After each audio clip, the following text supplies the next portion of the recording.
안녕하십니까.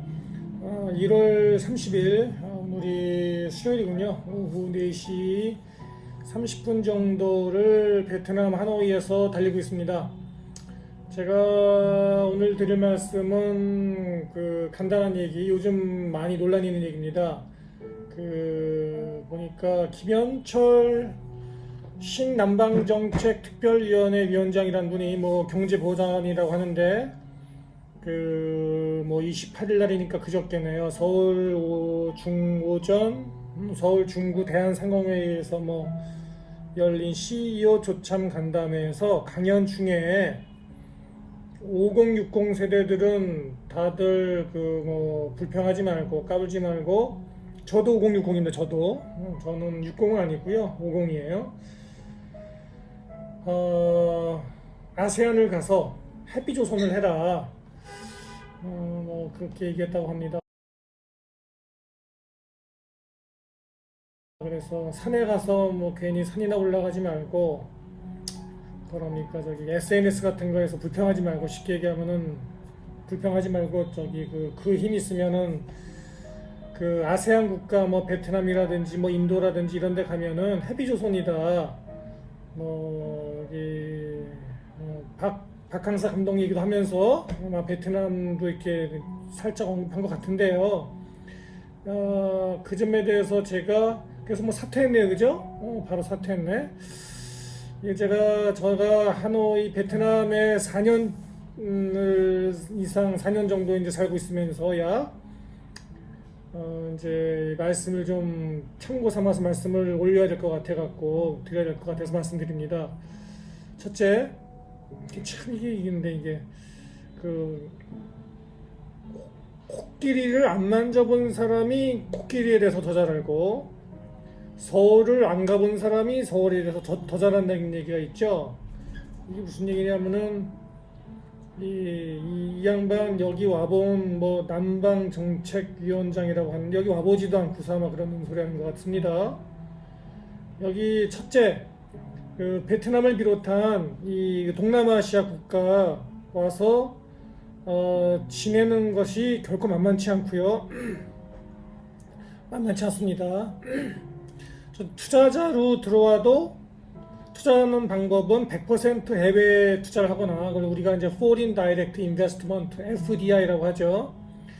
100% 외국인 투자로 들어오거나, 또는 조인트 벤처 형식으로 해서 지분제로 이렇게 여기 베트남 현지 파트너와 같이 투자해서 들어오거나 하는 방법으로 하든지 간에, 참 투자가로 들어오든지, 또는 워커 노동 허가서를 받아서 여기서 노동 허가서를 받아야 됩니다. 베트남 같은 경우에 와서 여기서 살든지 일하면서 살든지, 그죠? 투자자로 들어오든 와서 일하든 둘 중에 한 가지죠. 그 외에는 이제 관광으로 오는 거죠. 관광으로. 그 외에는 어쨌든 여기서 비즈니스 하든지 일하든지 간에 여기다 만만치 않습니다. 쉽지 않아요. 여기 저 같은 의사도 여기 10명이 들어오면은 8, 9명은 다 실패하고 떠납니다.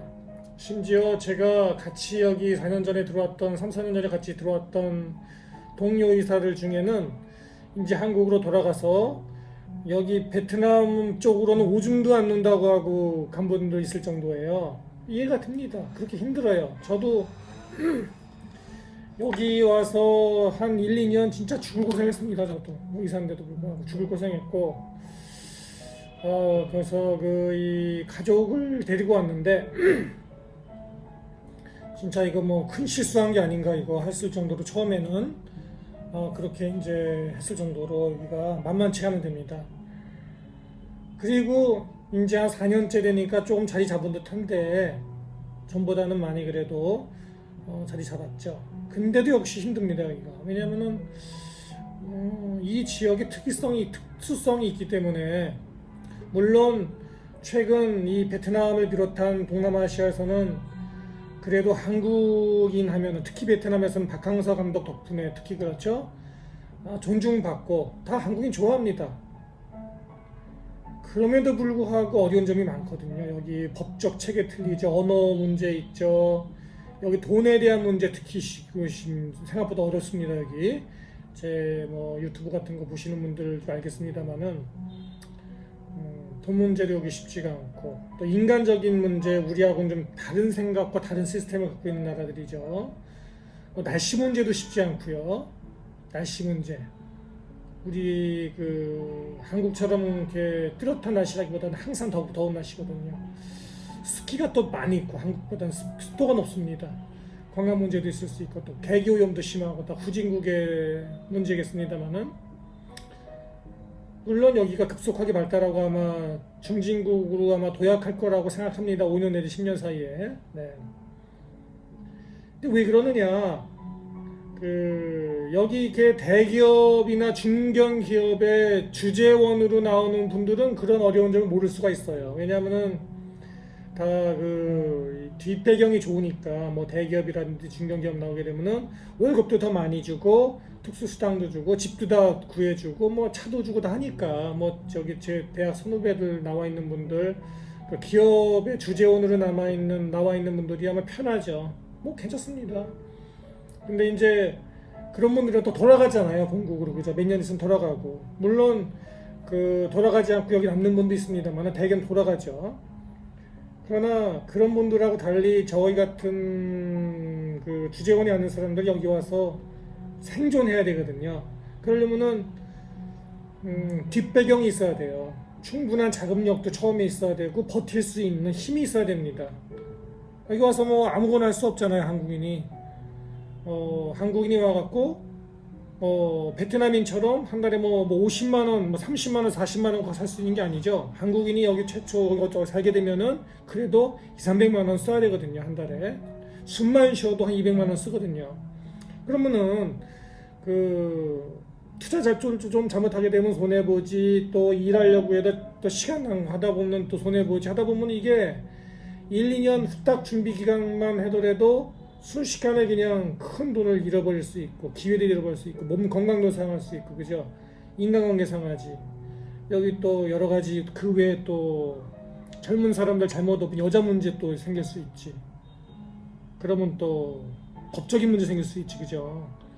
잘못하면은 여기는 눈 뜨고 고백하는 곳이고 눈 뜨고 싹 알몸으로 쫓겨날 수 있는 곳이거든요. 베트남을 비롯한 공상 이쪽 동남아 국가들이 만만치 않습니다.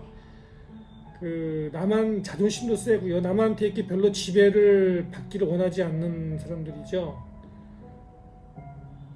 우리 또 한민족들 같은 경우에는 여기 보니까 뭐 이름은 뭐 신남방 정책 이렇게 돼 있으니까 무슨 뭐 정책 같은데 해외 진출 프로젝트 같은데 제가 어젠가 이 회식을 하면서 들은 얘기가 있는데 그 일리가 있더라고요. 한국 민족은 한 번도 해외를 정복해 본 적이 없다. 한 번도 해외를 다른 나라를, 다른 민족을 지배해 본 적이 없는 나라이기 때문에 그런 생각이 없는 겁니다. 지배를 당해 본 적은 있어도. 근데 아세안 국가들은요, 태국, 캄보디아, 베트남도 포함해서 남한테 지배도 받아봤지만 남을 지배하고 다른 민족을 멸망시켜보기도 한 그런 민족이거든요. 그러니까 우리하고 달라요. 다릅니다. 만만하게 보면 안 돼요. 그래서 결론적으로 말씀드리면은 우리보다 베트남이나 이런 아세안 국가 조금 좀 우리보다 좀 발전이 뒤졌다고 해서, 그죠? 우리보다 좀 후진국이라고 해서 함부로 우리가 그 사람을 만만해보고 뭐 한국인이 그런데 가면은 다 환영받을 거야, 무조건 성공할 거야, 여기서 빌빌하지 말고 거기 가서 성공해, 이렇게 할 수 있는 게 아니라 오히려 한국에서 잘 나가는 사람들이 배경이 있고 자본력도 있고 능력도 있는 사람들이 올 수 있는 능력 있는 사람들이 와서 해도 이쪽에서 그렇게 쉽지 않다.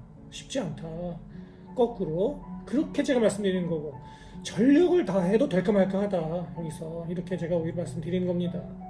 그래서 제가 이런 걸 볼 때 최근 보면은 참 마음이 아파요. 과연 한민족이 갈 데가 어디 있는가, 어디로 가야 되는가, 한반도에서 살아남을 수 있겠는가, 해외로 어디로 가는가, 선진국으로 가나 후진국으로 가나 어디든지 만만치 않다.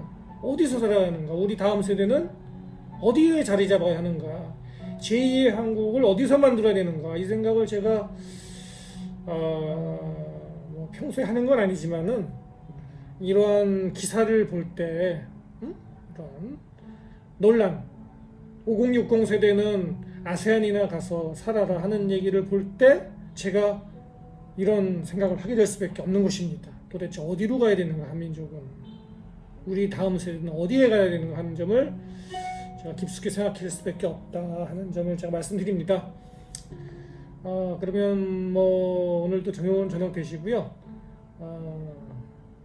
도움되셨으면은 좋아요 버튼과 구독 버튼 부탁드립니다. 감사합니다.